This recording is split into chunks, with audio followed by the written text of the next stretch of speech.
Hi, James here from Adventure Bike Rider, and welcome to this episode of the ABR Garage.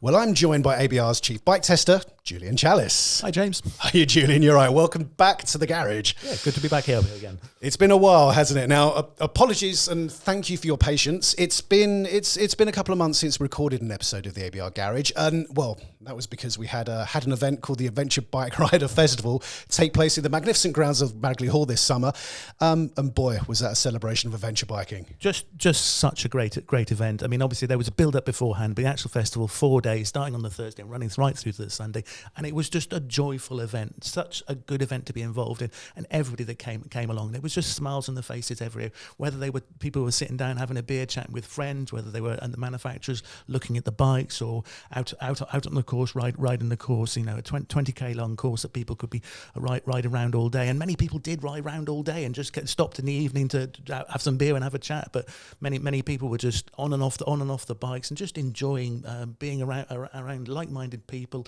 just talking bikes and enjoying themselves. And like you say, it was one of the highlights of the year. I think for all of us here, the team had put in so much work, and to see it come together and see how much joy it brought people, just superb. That's it. Now, we could talk about the ABR Festival for hours, but we won't, because this episode isn't dedicated to that. But if you'd like to find out more, head over to the Adventure Bike Rider website at www.adventurebikerider.com, where we've got all the images, photos, we've got video and lots of information about this year's festival, and where you can actually also get tickets for next year as well. But today is all about modifying your adventure bike, and we wanted to sit down and discuss kind of, what changes you can make to your adventure bike to improve it on and off road, with the view that this episode of the garage is sponsored by suspension experts Öhlins, and Öhlins actually very kindly provided us with front and rear suspension that we could upgrade to a Tenere 700, which I know that you had the privilege to ride on the 20-kilometre adventure trail at the ABR Festival. But also, this episode is dedicated to lots of different updates you can make to your adventure bike, because I know probably yourself more than me have done a lot of mods to bikes over the years, haven't you? Yeah, I mean, I think it's one of the joys. Tinkering with your bike is one of the things that takes your time when you're not riding. You're outside in a garage. So, but actually making modifications to your bike to make it handle better, make it perform better, make it easier to ride, make it better to ride, it's one of the things you end up having to do to bikes. You can leave it entirely stock, but who wants to do that? Well, let me jump in there then, because I guess my first question, and something that I experienced when I first started riding, and I'm sure a lot of people out there as well had the same experience, is that you've gone to a dealership, you've laid down, say, £10,000, £20,000 these days on a brand spanking new adventure bike. Yeah. You roll out the showroom, and why should you be thinking kind of almost immediately, I need to spend more money on this to improve it? I think the thing is need to bear in mind the manufacturer is building a bike to do a job for an average rider. Now, if you want to do things that are outside what they've planned the bike to do, or you're not that average rider, and basically we're not, you are going to have to adjust it to yourself. So, because there are riders who will buy bikes who are 5'5" and riders who will buy 6'5", well, it couldn't possibly set up for both of them. So it's probably set up for somebody somewhere in the middle. Now, luckily, we're both about 5'11"-ish.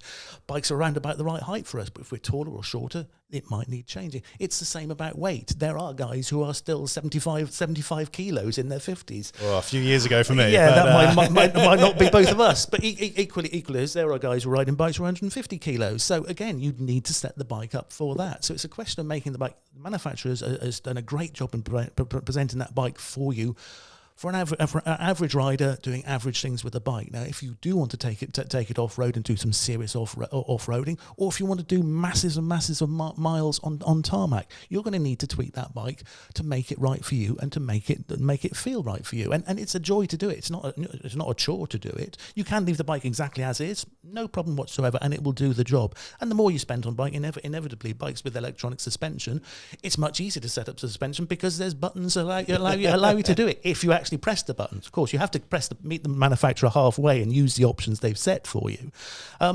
But it's just the thing you're bound to do. You're fine tuning that bike to be right for you. And you're quite right. Every bike I've had, it'll be different when I've had it for a couple of years than when I bought it. But say that's just what you expect to do particularly with off-road bikes.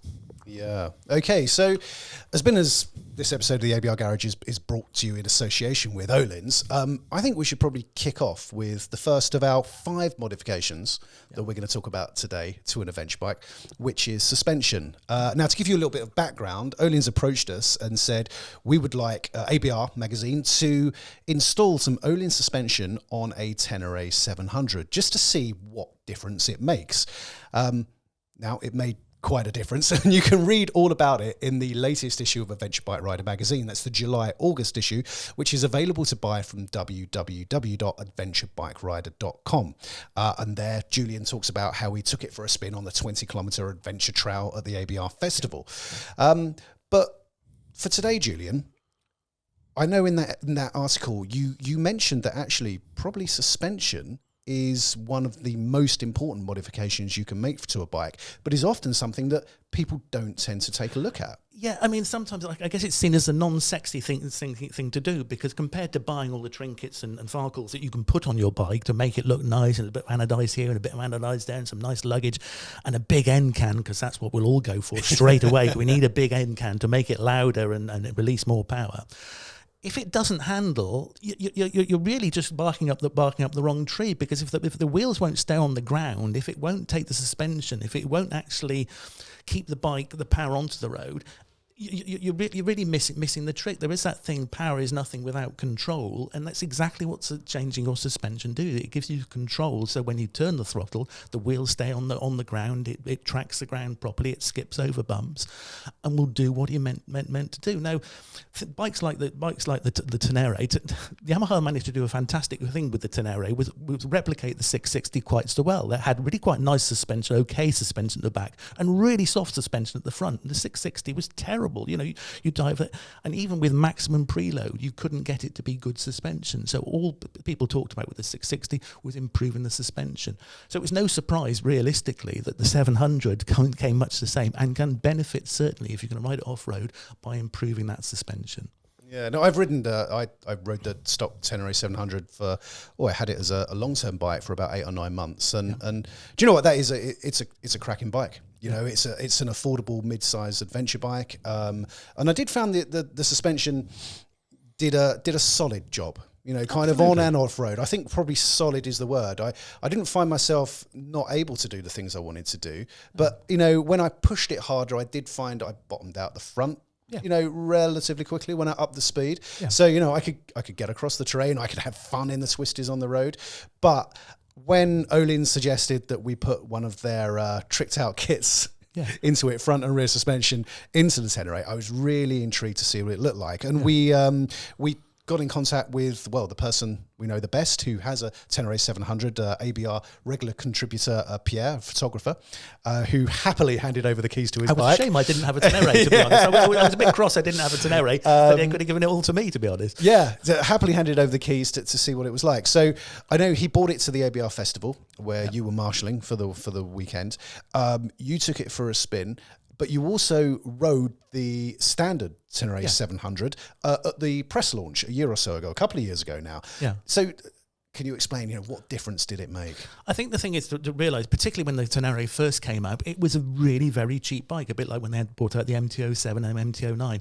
It's really well priced, and inevitably, if you build a bike to a budget and the budget is relatively low, there's going to be a balance from the manufacturer as to where they pitch the in terms of suspension. If they go for all singing, all dancing suspension, it is going to push the price up. So it's not going to be the eight grand or so that the Tenere was to start off with.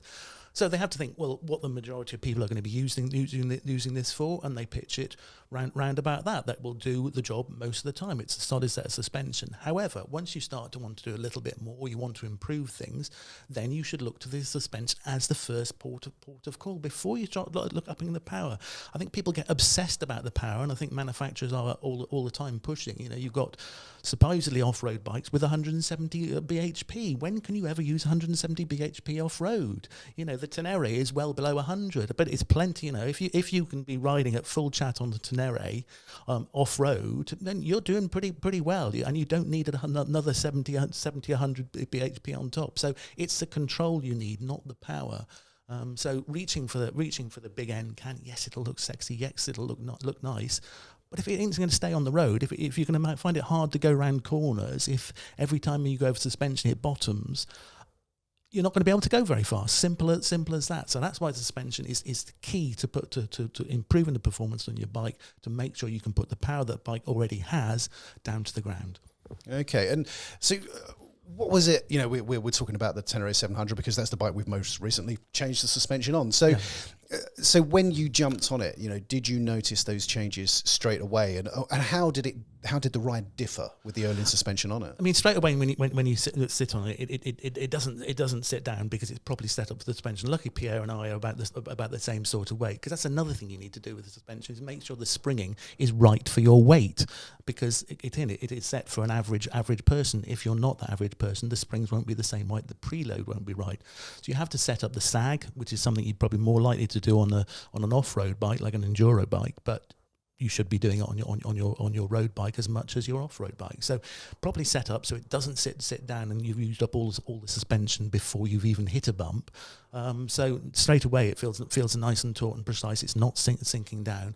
And then straight away as you set off, you can feel the bike tracking the bumps an awful lot better, holding its line on the corners. And it's not just off road. Obviously, it's on the road as well. If you can feel that suspension is doing its job and allowing you to keep your line through corners, enable you to put the power down earlier. That's exactly what the Olins are doing. And you know, in fairness, they've been doing it for absolutely ages. They know what they're doing. You know, it comes from. I mentioned it in the piece. If you come from an off-road background, you'll know all about Olins and the fact that the fast guys, the guys that were winning, had Olin suspension on there. And manufacturers spend absolute fortunes, particularly on the off-road sector, on suspension systems, of going for air systems or separate fork functions or about that. You can see how much suspension matters to manufacturers when you see how much they spend on it. So if it were just a question of putting some springy bits either ends, that's what they'd be doing, but it's not. I don't know. I've spoken to Pierre, whose Tenere it was, and you know the smile on the face tells the story. To be honest with you, you know, he from his point of view, and he tours quite often, enjoys a few green lanes, but he's not a hardcore off-road rider, just your average adventure biker, I expect. And he said it's just transformed the bike. He absolutely adores it, but it's also enabled him to push his riding a little bit harder. You know, he's felt his riding develop since he's had the suspension upgraded, which I think is great. Yeah, and you can kind of know if you ride a knackered old bike with terrible suspension, you realise, oh, this is awful. It feels terrible. In the same way, if you've got a bike that's already okay and you improve that suspension straight away, you're thinking, I can do more on this because I'm not having to worry about trying to keep the bike in line because the bike's doing it, because the suspension is set up. So, you know, it's no surprise in a way that if you put decent components on the bike, they're going to improve it. But also what they did for Pierre's bike was that the guys set it up specifically for him, because it's not a necessarily a bolt-on option. You just put it on your bike, it will instantly be better. It needs to be set up for what you're doing. You need to be honest with the person that's setting up how fast you ride, what you're going to be riding. Are you going to be riding motocross tracks? Okay, well, you might need much stiffer suspension than doing soft green lanes. How fast do you ride? Are you somebody who pushes the envelope all the time, or are you a gentle green lane? So if you're honest with the person setting up, tell them exactly what it is. You go in your riding kit and have all the luggage you might have on your bike that you want the bike set up for. They'll be able to set it up for you. But you know, don't pretend to be really fast, because they'll set it really stiff, because you need stiffer suspension if you're going to go faster. But if you go really slow, it'll feel like the wrong bike. So be honest with the guy that's setting it up, but do get it set up. Don't just say, oh, I've got shiny gold Olins, they're fine, because they're not set up for you. So it's almost a false economy to think I don't need to do that. I'll just buy it from the box and bolt it on. You need somebody who knows what they're doing. Yeah. And let's face it, it's a bit of a black art setting up suspension, but you know, even if you've got stock suspension, your bike would be improved by getting a proper suspension expert setting it up.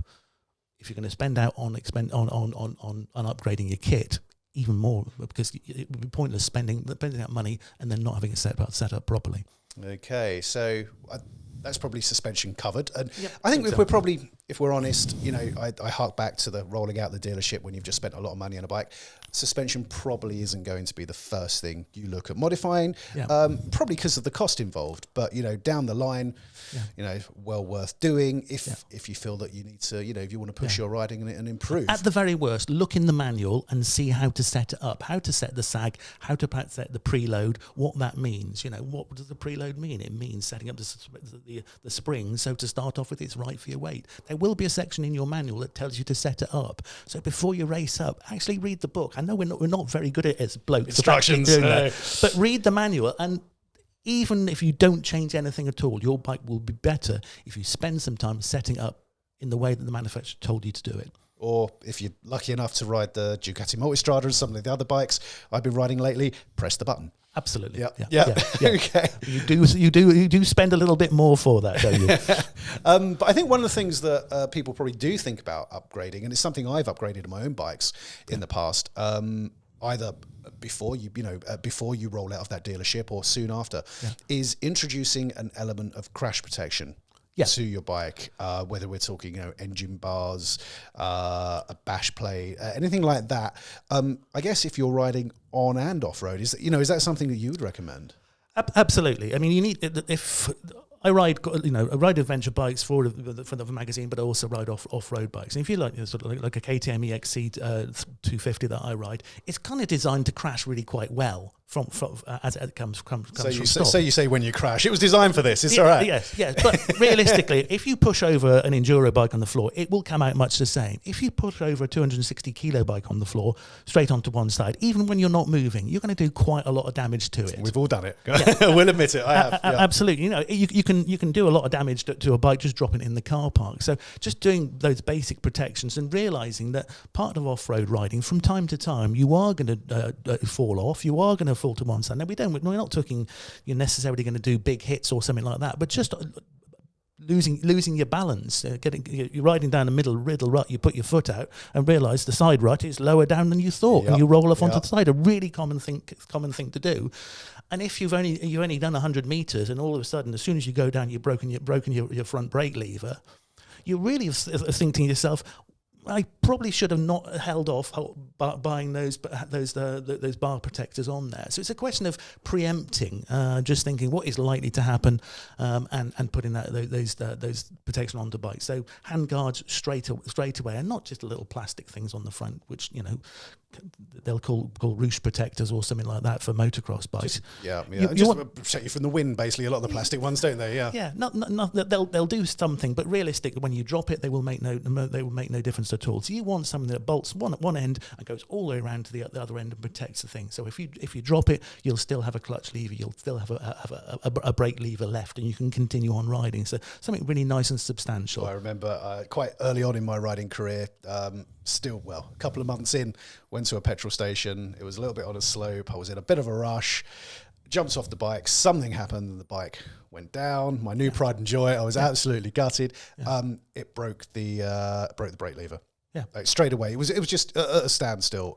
If I'd had something a little bit more solid on there, wouldn't have been a problem. Now it wasn't an expensive fix. I got the lever. I think I did it myself actually. Yeah, but it's just a hassle. Yeah, and you can, to a certain extent, with the front brake lever, you could probably continue on your ride. It'll be more difficult. But if it falls on the other side and your clutch gone, it happened on the very last riders out on the course on the ABR Festival was on a Triumph Tiger on the section 2. He got a little bit cross-righted and went down straight down on the side, and the clutch lever snapped off really close into the perch.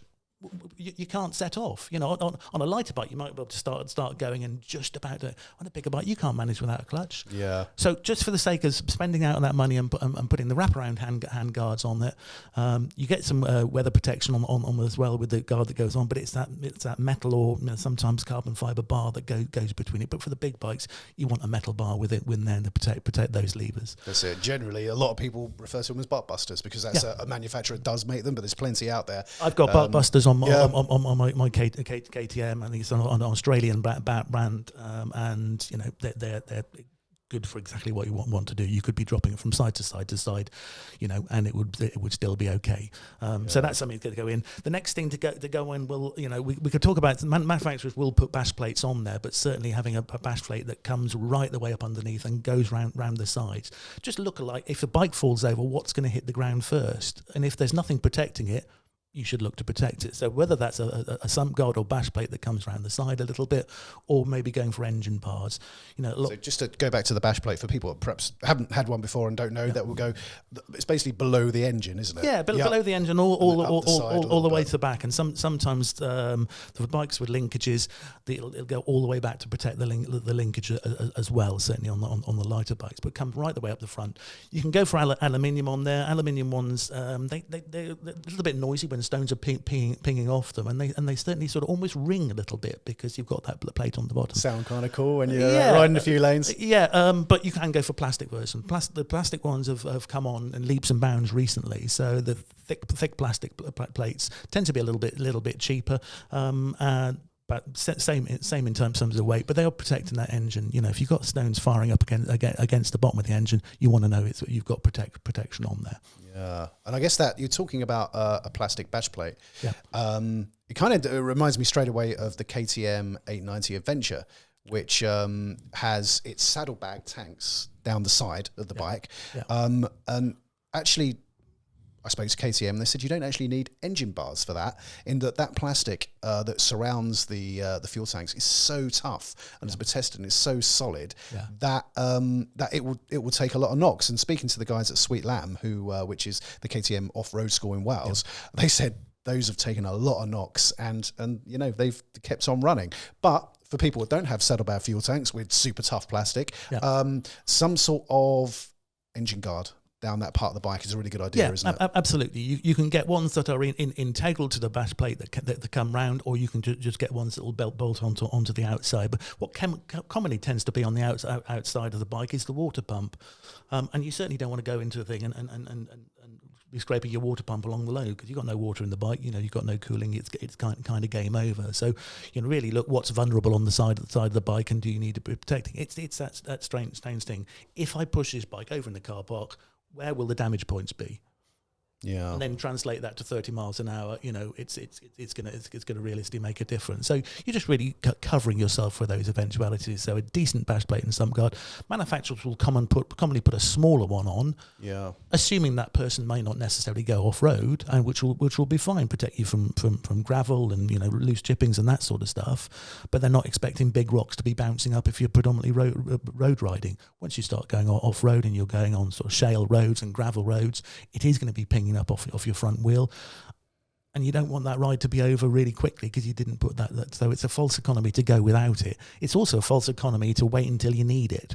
Yeah, because once you've got a hole in your crankcase, realistically, you probably wish you had spent £100 on a sump guard. Yeah, and also we talked about sump guard, we talked about engine bars, but also kind of crash bars higher up the fairing is very popular. And we spoke about going off-road. We're aware the majority of adventure bikes don't go off-road, to be honest with you. I spend most of my time, 80-90% of the time, riding on the road. Yeah. That's just a reality of life. But apart from looking cool with some crash bars and engine bars on your adventure bike, having some further up the fairing is also good if you are just riding on the road as well. Yeah, and it tends to be something you need for the bigger bikes. I don't think you'd ever particularly set to a small trail bike or adventure bike. We've got this CRF 300L back with us. I ride a KTM 250. You wouldn't be putting engine bars or crash bars on those because they have it. They're designed to take a certain amount of crashing anyway. But the bigger bikes, certainly having it around to protect your fairings, protect the radiators.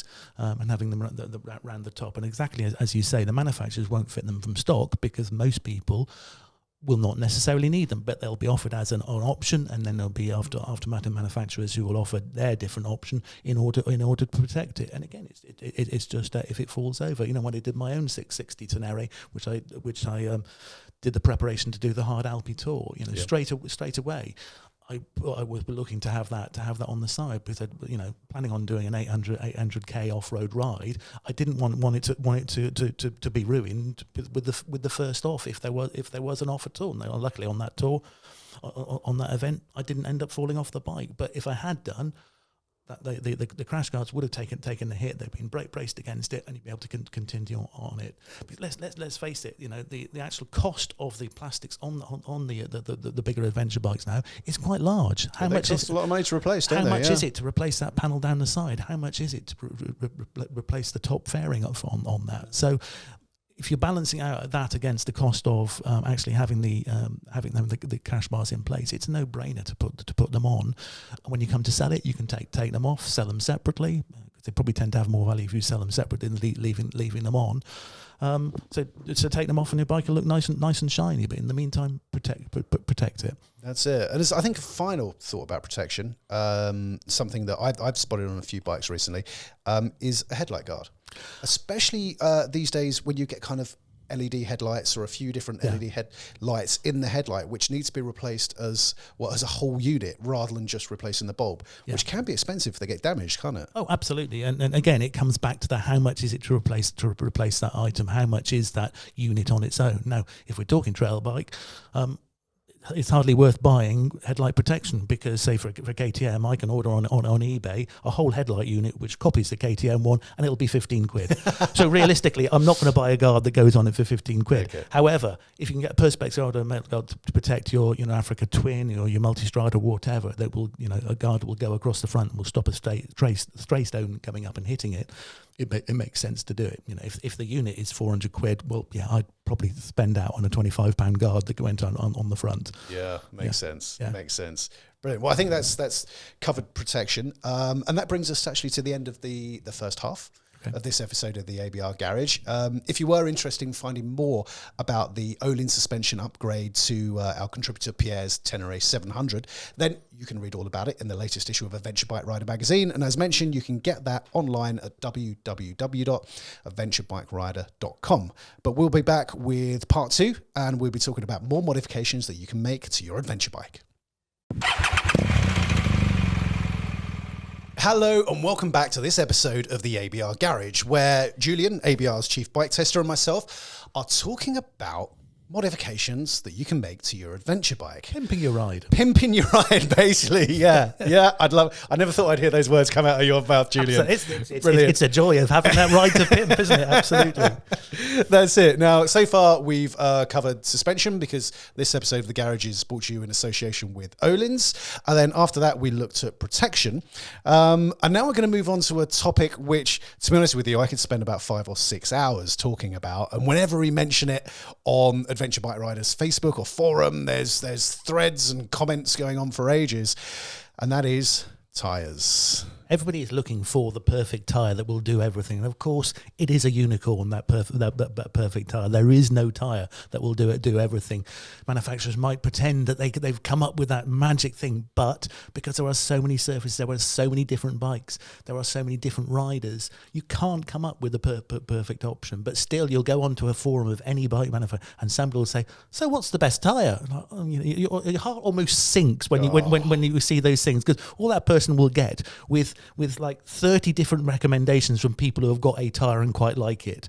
But you won't get any closer to what's the perfect for that. There is no such thing, but it doesn't stop the debate. That's it. Now, I think to begin with, we're talking about adventure bikes, and as we mentioned earlier, we're aware the majority of adventure bikes spend most of their life on the road.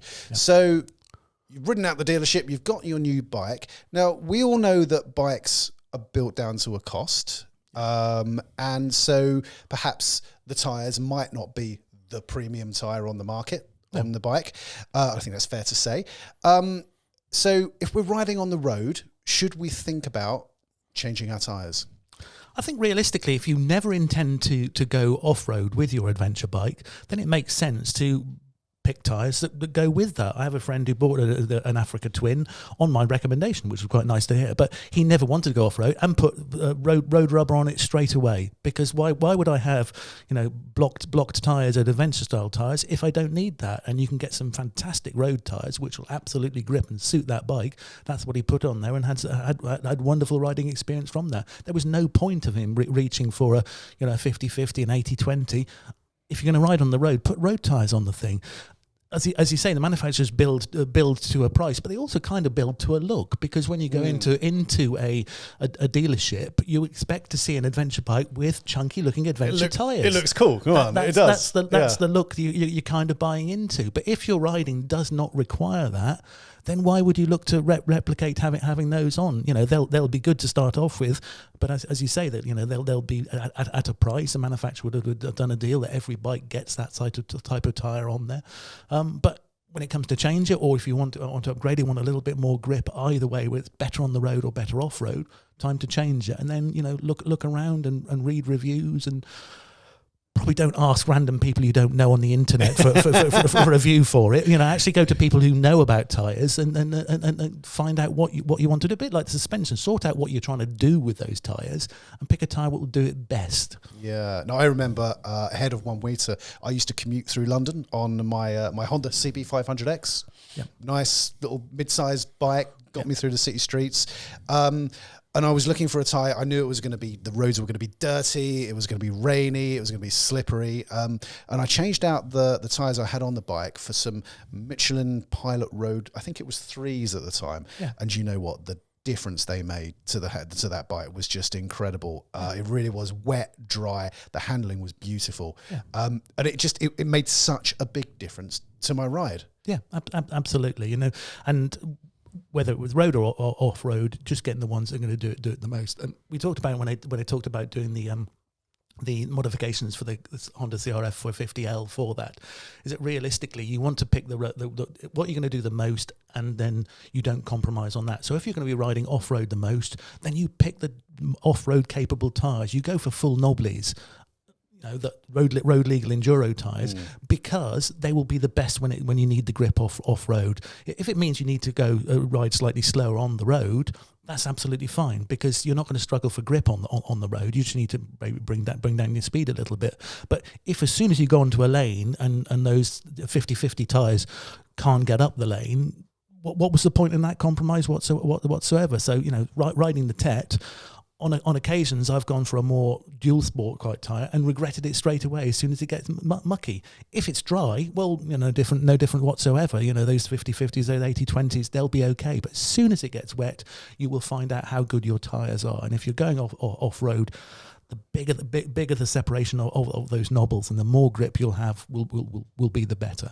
So that takes us to, I think, you know, we've spoken about adventure bikes. Perhaps you do a few green lanes on your adventure bike, but you know, perhaps you spend 80% of the time riding on the road, 20% are riding off road. Now the manufacturers have come up with tyres that are called 80-20s or 70-30s, where, you know, they're predominantly a road tyre, but you know, they do have a knobbly-ish tread pattern, and you know, they're designed for you to kind of, you know, ride them on the road most of the time, a little bit off road.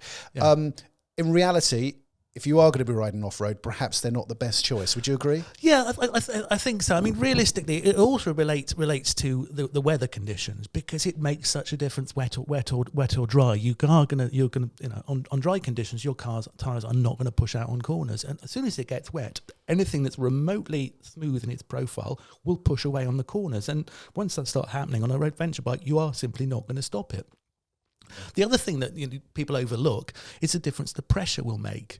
Because if you go straight from road tyre pressures and 80-20s on off-road, and you're still running 30 psi off-road, you can't hope for any grip. So the manufacturer will not be expecting their tyre to grip if you've got too much air in it.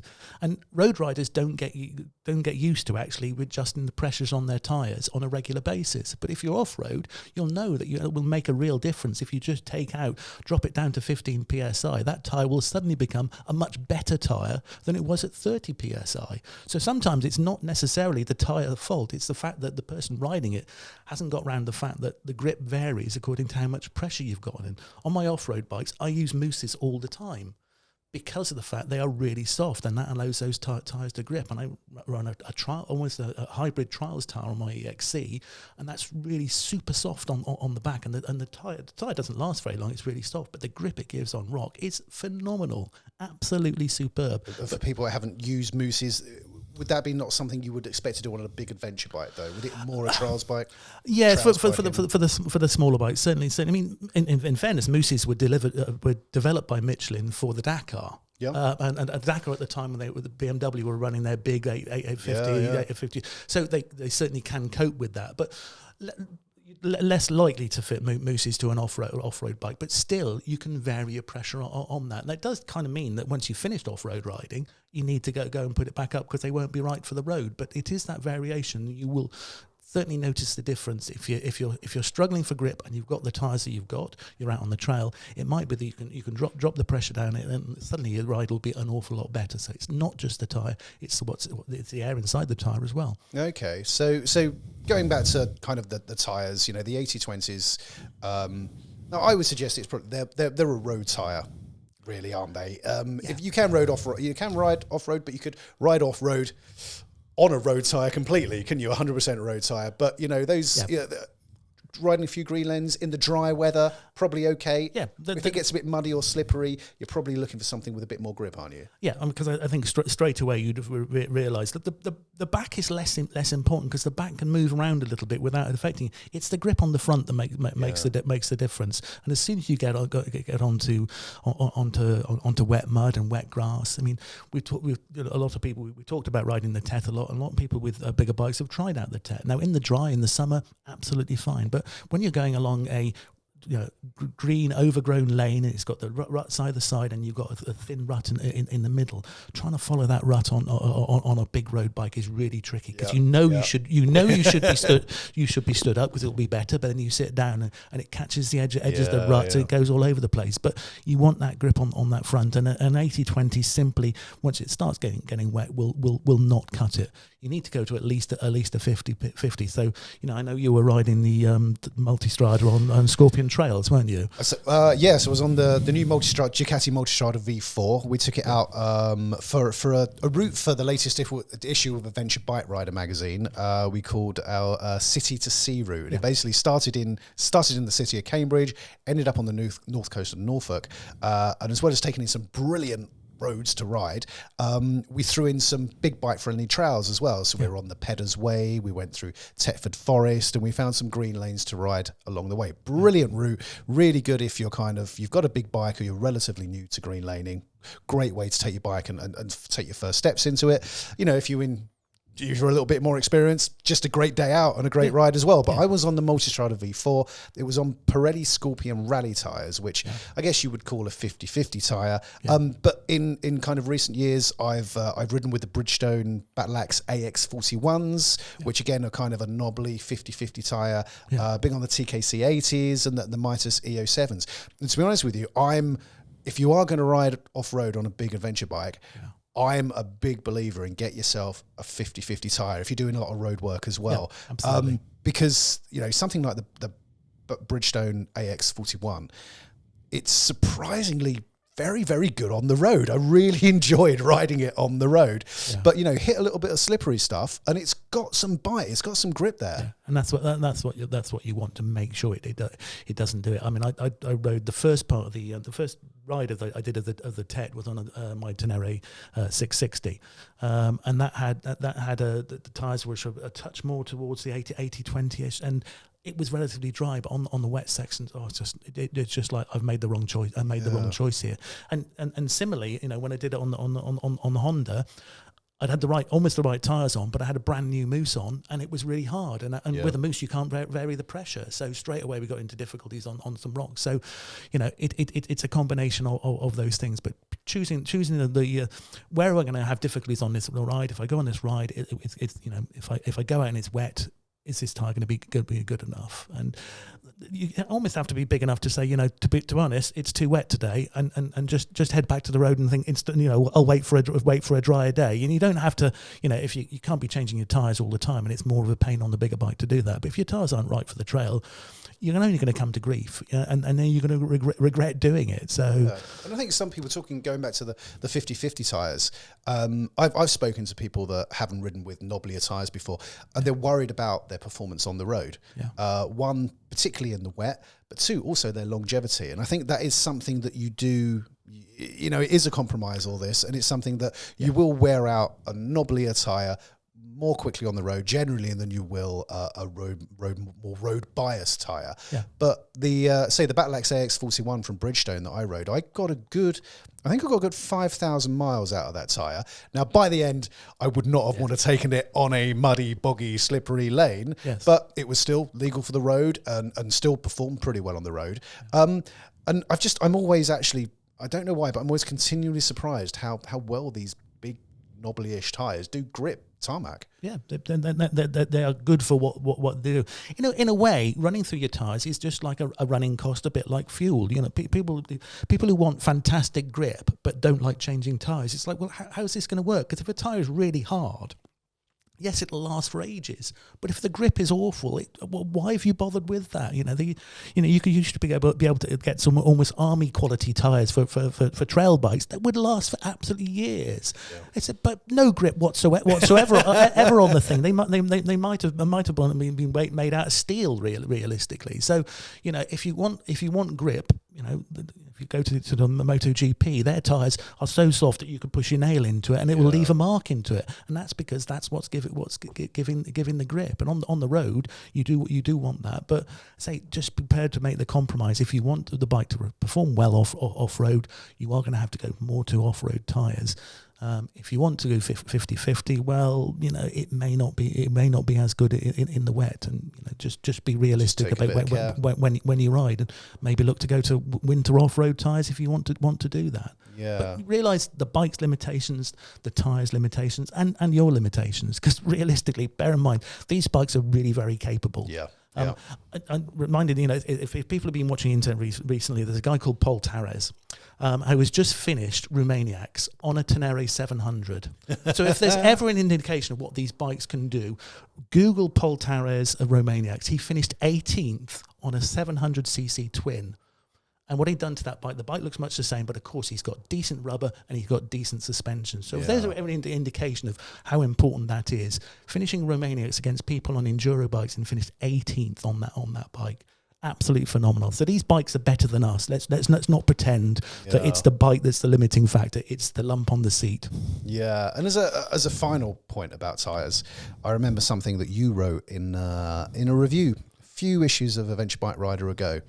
And it was kind of along the lines of be prepared for the worst case scenario or the most difficult times. So you might ride 80% of your time on the road, but you want to take your big adventure bike off-road every now and then. Yeah. So make sure you're prepared for that 20%. So it may mean that you have a 50-50 tyre, which is a bit knobblier, that doesn't perform quite so well 80% of the time, but it's going to make that 20% one hell of a lot more enjoyable, as opposed to having a road tire. Yeah, it's buying the right tool for the job, and be that suspension, be that tires, be that adding protection to your bike. It's just a question of anticipating what you'll need and preparing your bike for that. And you might need to have a couple of sets of tyres. That's fine. My garage is full of tyres that I've had on one bike, and when another one, it's like, okay, that one's set. I'll change over on that one. A little bit easier on a smaller bike, but it shouldn't be too much of a problem on a big bike. If you fancy taking on bits of the TET in your area and you've got a bigger adventure bike, look to put some different tyres on it. Look to enjoy the experience more, because you will enjoy the experience more if you're not falling off all over the place. It's really not enjoyable falling off. I hate it. I will do everything to avoid falling off, and setting up the bike is part of that. I've got this image of an Aladdin's cave of bike bits and tyres and shiny add-ons and bark busters and crash bars and everything. Yeah. The size of the garage is limiting the amount of bikes I could have. if I had a double garage, I would have twice the amount of bikes. It's simply. It's trying to, like Rubik's Cube, trying to move things around in the garage, just trying to get things around. And it's all bits and pieces that I've had on bikes, and I think, actually I can add that onto that bike. You never throw stuff away, do you? Never. Yeah. It might come in handy one day. You never know. Absolutely. I think so. We can talk about tyres all day, but I think we've covered that off, and I think compromise is probably the key word. Think about the type of riding you're doing and get something to help deal with that. Yeah. So moving on, we've got our new adventure bike. Yeah. I don't know about you. I do know about you, but I like to tour on my motorcycle. You know, there's nothing I like more than throwing on my panniers, heading off to Europe or beyond, and enjoying a good, you know, even if it's just a week or two, but hopefully more, heading off and exploring the world on my motorbike. You know, I know you've toured throughohout the world, Mongolia, Vietnam, various other places, but it's tended to be off-road, and I haven't done that much road riding. I mean, we're going to talk about it in the next issue, but I've recently done an 800 mile road trip on a Kawasaki Versys, and that's probably, you know, one of the longest tours I've done on a bike recently. Okay. You do far more of that, but I've ridden around the world, but it's predominantly been on off-road bikes or on roads that you would not consider roads on any part of the world. So you're the hardcore ADV rider. I'm the big softy who goes to I'm saying nothing, but you're the one that's put comfort on this list. It must be said. That's it, which brings us to the next item, which is comfort. Yeah. And, you know, often I squeeze in tours, going down to the Alps or the Pyrenees or southern Spain and beyond. I squeeze it into a relatively short amount of time because even though working for a venture bike rider is a dream job and we absolutely love it, we've still got to be in the office. Yeah. So I don't have carte blanche to disappear off around the world for months at a time. And for me, comfort is so important, particularly when I'm blasting down those French toll roads, trying to get as much time in the mountain passes as I possibly can. Yeah. And it's something that I will probably look to make changes to on a bike as early as possible. Yeah. So when it comes to comfort, what is it that you would like to see? I mean, I guess, you know, it is that compromise thing, but it comes into setting up the bike for you. So if you are going to spend hours and hours on the saddle, you need the saddle to be comfortable. You need it to be a nice place to be. So that might be looking at the manufacturer to see whether there are comfort seat options or some things like that, or whether, you know, if some bikes will have a one-piece seat. Well, whether if you're taking a passenger, a two-piece seat suddenly is a bit more comfortable for the passenger as well. Because don't forget, if your passenger is unhappy with the experience, yeah. We won't go there, but we need to know that we're both going to be comfortable. But certainly, if you're going to be sitting on the seat for hours on end, and we're running long days on the Versys, you want to know that seat's going to be comfortable at the start of the day, isn't it? At the end, you are going to bound to get a little bit stiff. You know, you can't put an armchair on, and if you go too soft, actually, it's hard to control a bike with a bike that's, you know. So there is that compromise. It can't be too soft, like an old Chesterfield there. But you know, there are options. Different seats, touring seats. There are things like the inflatable cushions you can put on seat on there, which will make a difference. Quite a cheap option of actually making your seat more comfortable. It's like the Air Hawk, and I know SW Motec have come out one now we've recently tried. So there are options to it. Also getting it right for your height, because manufacturers will offer high seat and low seat options. And that can make a difference in how comfortable it is. If you're teetering, if every time you come to a stop, then you're teetering a bit, then changing the seat on that can make a difference. So that ergonomics, you know, that is all part of comfort, isn't it? So we can add things to our bikes to try and make them more comfortable, but you know, if your seating position isn't correct to begin with, you're going to ache. So whether it's bar risers, whether it's lowering or raising your seat, you know, making sure that you're in that comfortable position to maybe spend 5, 6, 7, 8 hours a day on the road is important, isn't it? Yeah, and the same thing with if you're going on the off-road route. I mean, you're talking about the on-road route, but on the off-road route, if you're going to spend a lot of time on the saddle, bar risers absolutely straight away, and look to change the bars. Different bends of bars have different rises, different sweeps. You know, go to the Renthal website and you'll see so many different options of bars you can have. But you know, I've got some like 30mm risers on my KTM because I'm on the pegs all the time. Now, if it's low down, it's just not going to be comfortable to ride all day. So yeah, altering that cockpit for you, maybe a bar that comes back more towards you, or a little bit higher. It's all customizing it to there. So yeah, certainly the comfort can do that. And you know, where are you going to be riding? If it is a cold country you're going to, then fitting on the heated grip is going to make a difference. And my personal favourite, which Julian mocks me for, but my personal favourite add-on to any motorcycle has got to be a heated seat. I just think you are a big Jesse. Really? Absolutely. Can you get over the fact that with a heated seat, you kind of forget you're on, and then you think, oh no, I've wet myself. Oh no, there's that awful feeling. It's not something I've come across yet, but maybe in a few years' time. Next time you sit on, you think, oh no, it's all right. It's okay. I get it. You know, if you're doing a long time in the seat, and it is really chilly, it is quite nice to have.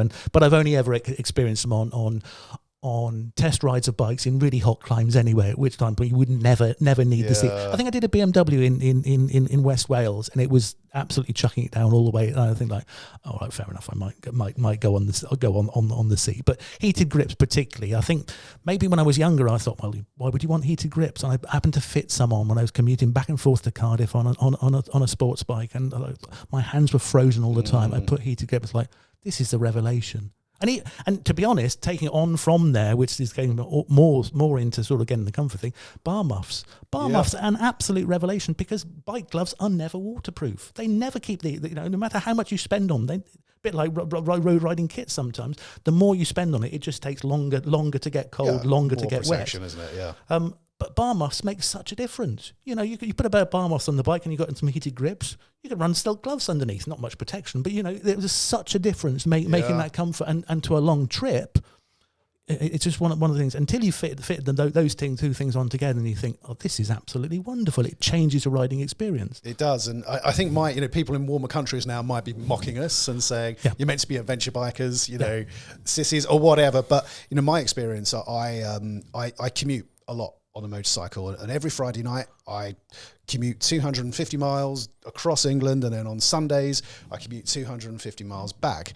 And I do that throughout the year, so in the depths of winter as well. Yeah. And I tell you what, having a motorcycle with heated seat and heated grips, I haven't had bar muffs yet, but I think that's a good shout. Absolutely. Just makes that experience so much more enjoyable, but also it means I can wear less riding kit. Yeah, so when I don't have a bike with those heating elements, I'm just trussed up like the Michelin Man. Shoulder checks are really awkward, and if you're doing 2,000-3,000 of them over 4 hours, it's just really awkward. But having that heated seat and those heated grips to kind of heat your core and heat your arms and keep that blood flowing, it just makes a massive difference to winter riding. And for me, in the comfort stakes, I love to see a bike. Now, if you only ride in warmer temperatures or in summer, or you don't ride particularly far in winter, may be a bit of an overkill.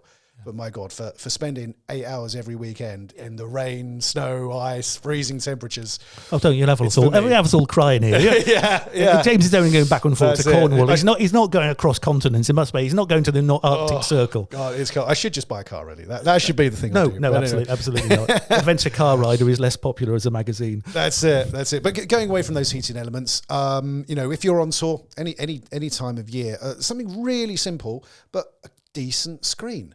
A decent screen to give you some protection. And one of the things that really frustrates me at the moment is we seem to be seeing a lot of adventure bikes coming out with short, stubby screens. Now, I get the thinking behind it. If you ride off-road regularly, you don't want a big screen obscuring your view.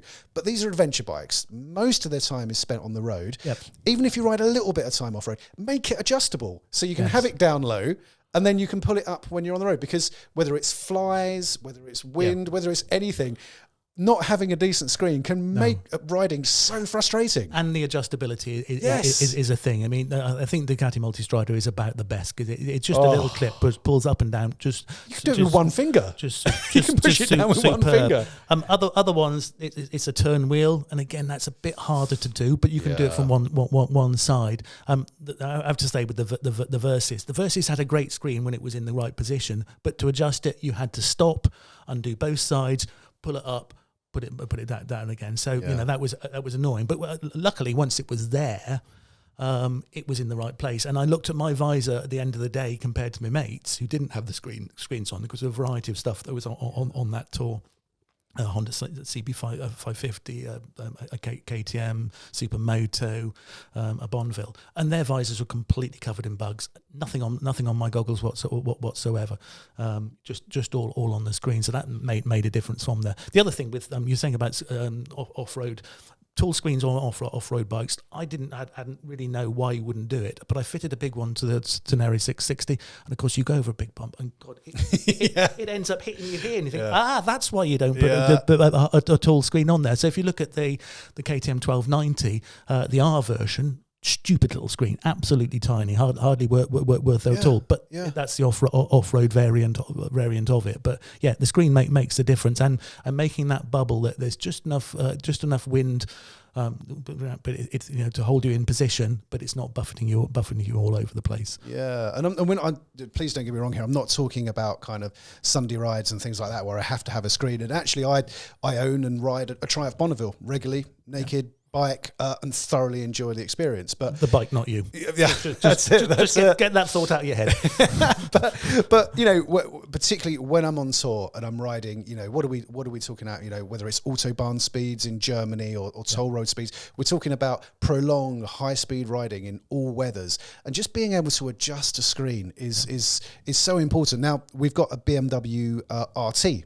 Big touring bike, as a long-term review bike here at Adventure Bike Rider at the moment, and that's probably the ultimate. It's an electric screen, it's huge, but what I love about it is you can have it really far up, but you can also have it really far down if you do want that breeze. Now, I'm not saying every bike should have an electric screen and it should be massive, but having the ability to tailor it and decide for yourself whether you want a very little screen or a big one is so important, and I just wish every single adventure bike would have that. Yeah, I mean, even on little ones, I had one made for the 450 Honda I had as the TET bike. I had one made by Skid Marks. So they took away the cowling, the front of the bike. I had it made there, which you wouldn't normally have on an enduro style bike. But that made such a difference on the road. And when it was raining, it was keeping the rain off me. It protected my dials. It protected the phone I was running for sat nav. So even on a little trail bike, having little screen on the front can actually make a difference. And you'll see people with 690s and 701s fitting those adventure towers with the tall screen on there. If you are doing bigger distances on an enduro style bike, then the screen is a good option to look at. And if you can't find one stock, there are people who make them for you. So Julian, the last of our 5 modifications that we're looking to make to our adventure bike. It's something that you see quite a lot of people doing. It's not actually something I've ever done to a bike. I don't know if you have. It's changing the exhaust. Now, I don't think it's down on your list, but realistically, and I guess it's down last on the list, but it's something people will tend to do first. And I guess it's one of those things that people go in, of course, I'll put a new end can on it, and it's almost a thing straight away that people think on doing it. But realistically, I don't know whether it's something that comes from sort of deep within our psyche when we were 16-year-olds and we took the baffles out of our fizzers or something like that. But the idea that more noise is more power and is everything we want will make people do it. But let's face it, the top end adventure bikes that we're riding regularly, they're like 160 brake horsepower. That's the same as a sports bike used to be, and are still in that. They don't need more power. So the idea that you put on the new can on there. Of course, they're all the catalytic converters are on there, which takes down the power. But the manufacturers have counteracted that on the big bikes by taking them all up about 100 cc. So they're roughly the same power as they were. And let's face it, the catalytic converters are there to cut emissions. Now, the idea that we should naturally straight away look to increase the emissions on our bike environmentally is not the best thing we should be doing. But it is a thing that people will do. But in terms of the performance, it's really well down what you actually need for your adventures, because off-road you don't need that power. That's why the off-road mode on most of the bikes takes it down, either how the power comes in, or will take it down to, say, on the KTM I think it takes it down to 100 bhp. Just 100 bhp just off-road. 100 bhp. So you don't need that additional power. So the idea that you need that straight through system if you're going to ride the bike off-road, plus the fact if it is noisier, if you're doing long days in the saddle, having a noisier exhaust is a real pain. Off-road helmets don't have the same wind protection and noise protection that road helmets do, so you will hear it more. If you've suddenly upgraded your really quite acceptable, nice, quiet pipe to a loud can that's barking all day, a day in the saddle will just make it really quite painful. And when you are going through sensitive environments, if you are driving past horses, if you are driving through villages, having that barking can on the back is not going to make the difference. It just sounds, I guess this risks sounding a little bit old mannish about this. And I realise probably I feel different as it now than I did when I was 16, 20 years old. But realistically, when I had that, I've referred a couple of times to doing that 660 Tenere, I kept the standard system on there, and it meant when I was riding, because that event was riding through the nights, through remote villages and whatever, the guys that have put their noisy cans on, it's just really unsociable. You don't need that. The idea that performance and power are linked together and linked together with noise, it's just simply not the case. I don't really think it's an upgrade that you really need to make. It might be worth it for weight, and certainly on some bikes, or if the bike hasn't got much power, say the CRF 300L we've got in there, can usually benefit from having a different end can that will allow it to breathe a little bit easier. But that's because it's really low in power to start off with. So you're using that to free up the engine a little bit, and you might save some weight. But on bikes that are already nearly 250 kilos, then changing an end can to gain a 2 kilo weight advantage, well, realistically, you could just eat less pies. A few less bacon sandwiches, maybe. Yeah, absolutely. Yeah. You're spending out on a pipe and think it's a weight saving. It won't make a massive difference when, percentage-wise, the end can won't make a difference. I get it if you buy a sports bike and it's got an end can which is a bit like a fire extinguisher. I had an R1. I had a couple of R1s, and they were enormous cans, really almost sticking out further than the bike. And you could see that weight advantage on a bike on the road, and it was aesthetically better. But for adventure bikes, focusing on it needing more power and that power for it freeing up, I think it's probably a false economy. And if you're doing road tours, you don't want a noisy can on the back. You're saying about doing long tours on the road. Do you want something blaring around in the back? Why don't you something really quite soft power that you don't necessarily notice it? So everything you said, I think, makes good sense. Yeah. It's just a couple of hours ago, I heard this rumble coming up the country lane that leads to the ABR offices, and this chap on a Honda Fireblades came into the car park with this noisy aftermarket end can on his bike, and off steps Julian Chalice. So there must be something to it. Yeah, and I think realistically, in my defence, Your Honour, I bought the bike with the Aquapovic end can on it, and the baffle is in the garage, and it's all very very well. You say these things, do as I say, not do as I do, and we're all guilty of that. But that's not an adventure bike. It's a sports bike.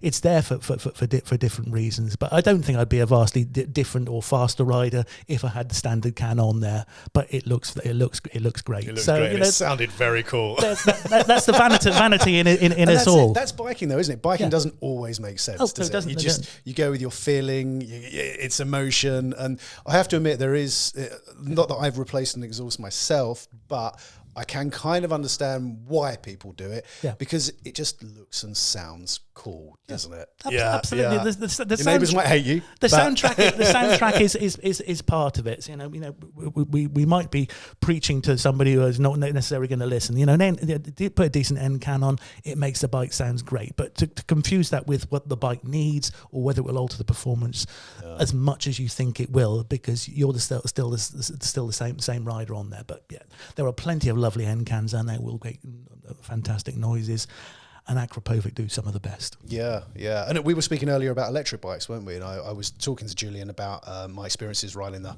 Harley-Davidson Livewire, which I think is a magnificent bike, and it's the bike that's turned me on to electric bikes, actually. Before I was a little bit suspicious, but that thing is incredible. But one of the things that I always took for granted is that an exhaust note of any kind scares off wildlife. And actually, part of my ride, particularly when I was riding through the country lanes of the Cotswolds, I really had to concentrate on avoiding wildlife because they couldn't hear me coming. And it was genuinely was an added danger. Silly little things like squirrels would just sit in the road until you were upon them. You've been bullied by squirrels. Yeah, that's it. It's being bullied by squirrels. Pheasants would just completely ignore it because they didn't hear you. And actually, there is an element to the loud pipes save lives kind of ethos of probably more the Harley Davidson crowd, but having a louder exhaust note does let wildlife know you're coming. It also, when you're filtering through traffic on a motorway, it kind of does let motorists know that you're on your way, doesn't it? Well, you say that, but I'm not entirely sure whether that's correct, because although you can hear the noise is going out the back, so the cars in front can't necessarily hear you too well. So I'm not entirely sure on that. But talking about electric bikes will be the future. In 30 years time, the bikes we're riding now will, almost be museum pieces, Sadly. which is a worrying thing. But we are going to have to get used to quad bikes. And I had the same thing. I was lucky enough to go on the launch of the KTM Freeride. And they did it in a lovely location, as manufacturers tend to do. They took us to a ski resort in the summer. So we were riding up the ski slopes, which were lovely grass slopes. And then when they were bringing us down mountain bike tracks on the thing. But there's no feedback of exactly what the bike does. All you can hear is this little the whir from the motor and the chain slapping around the place. All the other cues you've got from motorcycling are simply not there. We're going to have to get used to it. And for those who haven't ridden electric bikes, ride one, and it's a different experience, definitely. It is. I'll tell you one bike at the moment that has a magnificent sounding exhaust, which is very unlike the manufacturer. It's that Honda Africa Twin. Yeah. You open up that Africa Twin and it sounds badass, doesn't it? It really does. Yeah. Not so much maybe at idle or when you start it up, but it's really got a bark and a growl. And top marks to Honda for making it feel exciting. But returning to that Ducati V4, I mean, that's like two V twins riding alongside each other, isn't it? Really, in really close combination. That's just another level of great noises. Don't change the Multistrada V4. Oh yeah, I don't get me started on that bike because it is absolutely incredible. But that's a conversation for another time. Yeah. But after that, I think that pretty much wraps up our look at modifications for adventure bikes. And of course, there are more out there. There's more you could do, but they're kind of the 5 key things that we looked at and thought this is what could be worth doing earlier on, and then further along the road, looking at your suspension, looking to really, really improve your ride. Yeah, change it round and be prepared to buy something and realise it's not actually one. It doesn't work. The fact you've invested money that. These are not really very good. With tyres, you buy the wrong tyres and you think, I'll wait till they run out. Well, if they're the wrong tyres, they're going to be the wrong tyres for a long time if they don't run out. So if they're not working for your bike, you're just going to sort of suck it up and change it to something that is going to work. Or be prepared to change things around for what you're doing. If you're going on a long trail ride, put some tyres on that work for a long trail ride. If you're going on a long road ride, we'll take off those 820 and get some road rubber on there. Some nice sticky road rubber that enables you to, actually bank it into turns properly like the bike will do. Yeah, mate, those Alpine passes are a lot more fun as well, which I desperately need to get out to. Yeah. Hopefully, no, I don't think it'll be this year. I think it's next year. So. No, the snow's going to come soon. I'm still planning more trips to Wales and the Wales and Northern border. Wales is lovely. Yeah, that's it. I think that wraps up today's episode of the ABR Garage.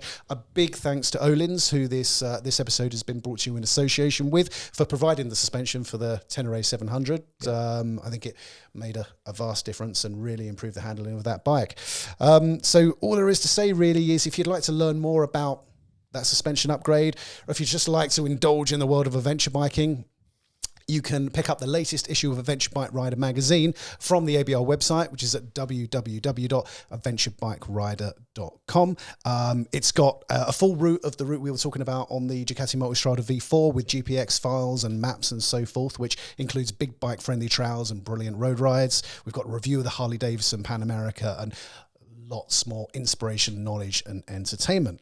But now you can even buy one of these T-shirts. You can even get one of these wonderful T-shirts. You're wearing the new design, aren't you? The new design, yeah. Yes, I'm wearing the limited edition festival T-shirt. That's it. No longer available, I don't think. No, still dreaming the festival, but it was good, wasn't it? It was good. But yeah, all I need to say really now is, please do, if you enjoyed the podcast, please do subscribe. Leave any comments you have at the bottom of the podcast, and we'll hopefully talk about them in the next episode. And just thanks for joining us, really. Ride safe and enjoy the rest of the summer. Cheers. Bye-bye.